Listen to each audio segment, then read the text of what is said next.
রাহমাতুল্লাহি ওয়া বারাকাতুহু। আপনারা সবাই কেমন আছেন? যেহেতু অনুষ্ঠানের শুরুতে আমাদের স্যার অ্যাড্রেসিং করতে নিষেধ করছিলেন, সেজন্য আমি অ্যাড্রেসিং করছি না। আসলে অ্যাড্রেসিং করলে সময়টা অ্যাড্রেসিং করতে করতেই চলে যাবে। এখানে আপনারা সবাই সফল এবং প্রতিষ্ঠিত ব্যক্তিত্ব।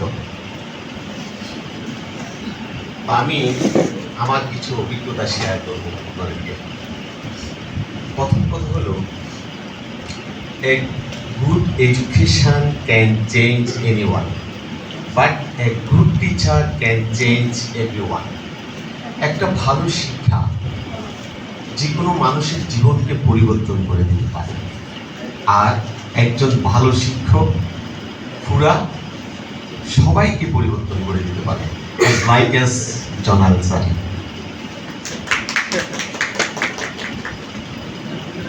এখন ভালো শিক্ষক হওয়ার জন্য কি হতে হবে? A good teacher is a good student. ভালো শিক্ষক হতে হলে ভালো ছাত্র হতে হবে, প্রতিদিন অধ্যয়ন করতে হবে, পড়তে হবে, নাহলে ভালো শিক্ষক হওয়া যাবে না। আর আপনাদেরকে সেই ভালো শিক্ষক বানানোর জন্যই মূলত আজকের এই আয়োজন। Am I right? এখন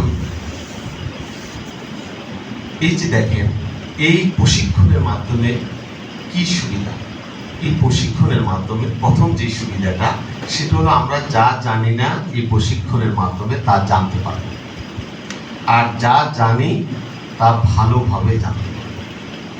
আর যেটা ভালোভাবে জানি সেটা খুব ইজিলি কয়েকভাবে করতে হয় সেটা জানতে পারবো। আর সেটাও যদি জানি তাহলে আমাকে অন্যদের থেকে এগিয়ে রাখবে এই প্রশিক্ষণ। তো এবার আমি আমাদের জীবনের দুজন শিক্ষকের কথা আপনাদেরকে স্মরণ করিয়ে দেব। সকলের জীবনে আমাদের, I don't like to prolong my speech. I will ask you some question, then I will finish my speech.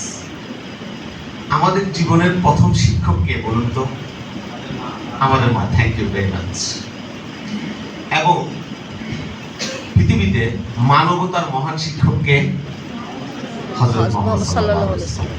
এই দুইজনকে আমরা ফলো করি। প্রথম জন আমাদের মা, তিনি আমাদেরকে এই যে আমরা আপনাদের সাথে কথা বলছি, ডিসকাস করছি, এই ভাষাটা শিখিয়ে দিয়েছেন। এটা শেখাতে কত মাস বা কত বছর সময় লেগেছে দেখে জানা আছে কারণ? আমাদের বয়স যখন 6 মাস হয় তখন আমরা বাবলি শুরু করি, বাপ্পা, মাম্মা, কাকা, খালা এভাবে বলা শুরু করি। তখন থেকে 6 থেকে 13 মাসের মধ্যে এই ভাষাটা মা আমাদেরকে কমপ্লিট করে দিয়েছে। এটা করার জন্য মা কখনো আমাদেরকে বকা দেননি, শাসাননি, ব্যত্রাঘাত করেননি, এবং আমরা এমন কেউ বাদ যায়নি যে ভাষাটা শিখতে পারেনি। এবং মা কোনোদিন আমাদেরকে বলেননি যে আমার সন্তানটা ডাল, তার কাছে সে শিখতে পারে না, সে পিছিয়ে পড়া, বলছে কেউ করে। এবার আসেন শিক্ষাক্ষেত্রে গিয়ে আমরা যে শিক্ষকতা করি, আমাদের বেশিরভাগ শিক্ষক, যেহেতু প্রধান শিক্ষকরা আছেন, আমরা যখন কোনো শিক্ষককে এই বিষয়ে বলি, উনি বলে স্যার বাচ্চাটা ডাল, এটাকে দিয়ে হবে না, বলে কিনা এই কথাটা? এবার ছাত্রকে জিজ্ঞেস করেন, ছাত্র সে ঠিক বলবে যে শিক্ষকে কি পড়ায় বুঝে না, বুঝাই দিতে পারেন। ছাত্রদের শিক্ষকের দোষ, শিক্ষকদের ছাত্রের দোষ। আর মা যে আমাদেরকে 6 থেকে 13 মাসের মধ্যে ভাষাটা কমপ্লিট করে দিয়েছেন, আমাদের একজন লোকও দাঁড়িয়ে হাত তুলতে পারবো না মায়ের বিরুদ্ধে যে আমরা, মা আমাকে শিখাইতে পারেন না। দেখেন, এটার ক্ষেত্রে দুইজনেরই আগ্রহ ছিল। সন্তান মায়ের মুখের দিকে এমনভাবে অবজারভেশন করত, মনোযোগ সহকারে তাকিয়ে থাকতো মায়ের মুখ থেকে কি কথাটা বের হচ্ছে। এবং মা হাজারবার মা বলার পরে তারপরে হঠাৎ করে একদিন সন্তান মা ডাকা ডেকেছেন, তাই নয় কি? ঠিক আমাদেরকে আমরা যদি এই সিস্টেমটা ফলো করি, তাহলে মনে হয় আমরা আমাদের যে শিক্ষকরা আছেন ক্লাসের জন্য একজন সফল শিক্ষক হতে পারবো না। এবার আসি, আমাদের প্রথম শ্রেণীর ইংরেজি বইটার নাম কি? English for today for class 1। দশম শ্রেণীর ইংরেজি বইটার নাম কি? তাও ইংলিশ ফর টুডে ক্লাস 10। কয় বছর পড়েছি প্রথম থেকে 10 পর্যন্ত যদি হিসেব করি? 10 বছর। এর আগে প্রাক প্রাথমিক আছে 2 বছর। আমরা নার্সারি কেজি বলি বা প্লে নার্সারি যেটাই বলি না কেন, তাহলে টোটাল কয় বছর বললাম আমরা? 12 বছর। 12 বছর ইংলিশ বইটা পড়ার পরেও আমরা কেউ কি ফ্লুয়েন্টলি ইংলিশ বলতে পারি? পারি না। Why not? উনি কি বিসিএস করা ছিলেন? উনি কি, অনেকের মা, আমার মায়ের কথা বলি, আমার মা ক্লাস 3 পর্যন্ত পড়েছে মাত্র। আমার মা চৌধুরী বংশের মেয়ে, ওনাদের বাড়ির আঙিনা স্কুল, এরপরও পড়ার সুযোগ হয়নি। মাকে জিজ্ঞেস করলাম, উনি বাল্য শিক্ষা থেকে মাঝে মাঝে যে কথাগুলো বলে, আমাদের মা তুমি এত সুন্দর কথা বলো, এটার ওজন তো অনেক বেশি, আমরা এতটুকু পড়ালেখা করি এটা বলতে পারি না, তুমি পড়ো নাই কেন? বলে যে আমার চাচা পড়তে দেয় নাই, চৌধুরী বাড়ির মেয়ে, বেশি 3 মানে বড় হয়ে যাচ্ছি, কোনো অসুবিধা হলে মান সম্মান শেষ হয়ে যাবে, সেই জন্য আর পড়তে দেয় না। তাহলে দেখেন, আমার 3 ভাষা মা আমাকে ভাষা শিক্ষা দিয়েছে, অনেকের পড়ার সুযোগই হয়নি, উনিও ভাষাটা শিক্ষা দিয়েছেন, কারো বিরুদ্ধে কোনো অভিযোগ নাই। আর আমরা এতটুকু পড়ালেখা করে আমাদের বাচ্চাদেরকে ইন্টারন্যাশনাল ল্যাঙ্গুয়েজটা শেখাইতে পারি না। এই যে দেখেন, খুব ইজিলি, কারণ এইভাবে করে বলতে হবে। ক্লাসরুমে আমরা যেই কথাগুলো বলি, আপনারা যদি ক্লাসরুম ল্যাঙ্গুয়েজ চালু করেন তাহলে আমার মনে হয় আপনারা উপকার পাবেন। আমি পেয়েছি, আমি চালু করে দেখেছি। আমাদের এখানে 6-এ যে বাচ্চাগুলো প্রাথমিক থেকে আসে, অনেকে রিডিং করতে পারেন। এগুলো পত্রপত্রিকায়, social media, electronic media, print media আপনারা দেখেছেন। এটা আসলেই সত্যি, 70% নাকি রিডিং করতে পারে না। তাহলে উনি কিভাবে কথা বলবেন, করবেন? যেমন মনে করেন আমি যে কাজটা করি, এই যে আমরা এই যে ফ্যানটাকে কেউ কি পাখা বলি, বেশিরভাগ মানুষই ফ্যান বলি, তাই না? এটা চালু করার জন্য আমরা কি দিই? সুইচ দিই। সুইচটা কি অন করি না অফ করি? অন করি। কিন্তু আমরা যখন একটা বাচ্চাকে বলি যে তুমি বলো তো বাবা ফ্যানটা চালু করো, ইংরেজি কি হবে? সে আর বলতে পারে না, সুইচ অন দ্য ফ্যান। আপনি যদি এটা একবার এইভাবে বুঝাই দেন, এরপরে জিজ্ঞেস করেন তাকে ফ্যানটা বন্ধ করো, ইংরেজি কি? সে নিজের থেকে বলবে সুইচ অফ দ্য ফ্যান। এখন ঠিক এইভাবে আপনি ক্লাসরুমে যখন যাবেন, বেশি কথা বলার দরকার নেই, যেই কথাগুলো তার সাথে বলবেন সেগুলো যদি ইংরেজিতে বলেন তাহলে দেখবেন সে ইংরেজিটা আয়ত্ত করে ফেলছে। আর ইংলিশটা মোটামুটি যদি সে বুঝে, এসএসসিতে 3টা প্যাসেজ আসে না, এই প্যাসেজগুলো যদি সে বাংলা করতে পারে, ফেল করার কি কোনো সুযোগ আছে বলেন আমাকে? তাহলে এই কাজটা কি আমরা করতে পারবো? আমার এই অভিজ্ঞতাটা জাস্ট আমি আপনাদেরকে শেয়ার করছি। যদি এটা আমরা করি, আমার মনে হয়, কারণ আমরা তো শুধু আমার স্কুল নিয়ে কাজ করলে হবে না, আমরা আমাদের সকলের স্কুল নিয়ে কাজ করতে হবে। সকলের ভিতরে সকলে আমরা, প্রত্যেকেই আমরা পড়ে ভিতরে। আমরা যদি এইভাবে হেল্পফুল হই, আপনার অভিজ্ঞতা, আমি সেই জন্য এখানে শিখতে আসছি। আসলে আমার খুব ভয় হচ্ছিল, কি বলবো, এখানে তো সবাই যার যার ইয়াতে প্রতিষ্ঠিত, সুপ্রতিষ্ঠিত, সফল, ওনাদের সামনে কথা বলা আমার খুব দূর করছিল। যাই হোক, এইভাবে করে আমরা যদি করি তাহলে একটা ভাষা আমরা কমপ্লিট করে দিতে পারবো। যেখানে মায়ের 6 থেকে 13 মাস লেগেছে, আমাদের হয়তো 2 বছর লাগবে, 3 বছর লাগবে, কিন্তু 12 বছরের পরেও আমার বাচ্চা ইংরেজি পারবে না, এটা হবে না। এবার আসেন দ্বিতীয় শিক্ষক, যে মানবতার মহান শিক্ষক।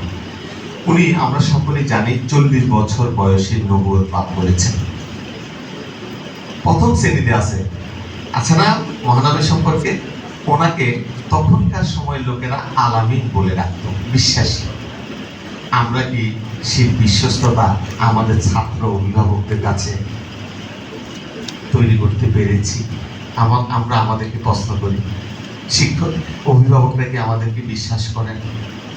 অভিভাবকরা মনে করেন আমরা যা করি সব টাকার জন্যই করি, ওর সন্তানকে মানুষ করার জন্য নয়। এই জন্য যতদিন আমাদের কাছে পড়ে ততদিন আমাদেরকে সন্তানও সালাম করে, মা বাবাও সালাম করে। এরপরে যখন চলে যায় তখন সন্তানও চেনে না, মা বাবাও চেনে না। Am I right? তাহলে আমাদেরকে এই বিশ্বস্ততা অর্জন করতে হবে। এই বিশ্বস্ততা অর্জন করতে পারবে আমাদের যে শিক্ষকরা ছিলেন তারা বাড়ি বাড়ি গিয়ে দেখছেন আমরা পড়ালেখা করি কিনা, খোঁজ খবর রাখি কিনা। আমার শিক্ষক দেখেছি আমরা ভাই বোন কয়জন, আমার বাবা কি করেন, মা কি করেন, সব খবর রাখতেন। আমরা কয়জন ছাত্রের এইভাবে খবর রাখি বলেন তো? জানি না।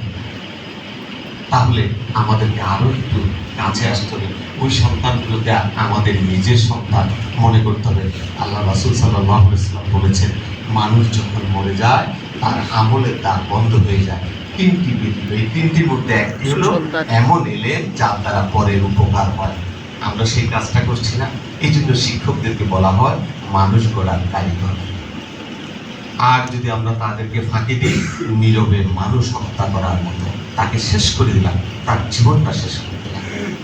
এভাবেই যদি পড়ায়, আমাদের টিচারদের অনেকের দেখি 40 মিনিটের ঘন্টা 15 মিনিটের শেষ, বাকি সময় স্যার শেষ, ডায়েরি দিয়েছে। কিন্তু আমরা যখন ক্লাসে যাই অনেক সময় দেখি বাড়তি সময় লাগে, পারি না আমরা শেষ করতে। এবার আপনি কি ছিলেন? সত্যবাদী। এখন আমাদের শিক্ষকরা সবাইকে সত্যবাদী বলে সার্টিফিকেট করতে পারবো আমরা? প্রিন্সিপালের সাথে আপনাদের সাথে মিথ্যা বলা হবে, বলে না?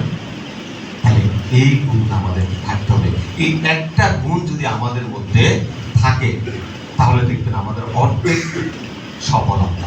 শুধু যদি আমরা সত্যবাদী হতে পারি, সত্য কথা বলি, ওই তারপরে আলামিন লকবটা আপনার কাছেও চলে আসবে।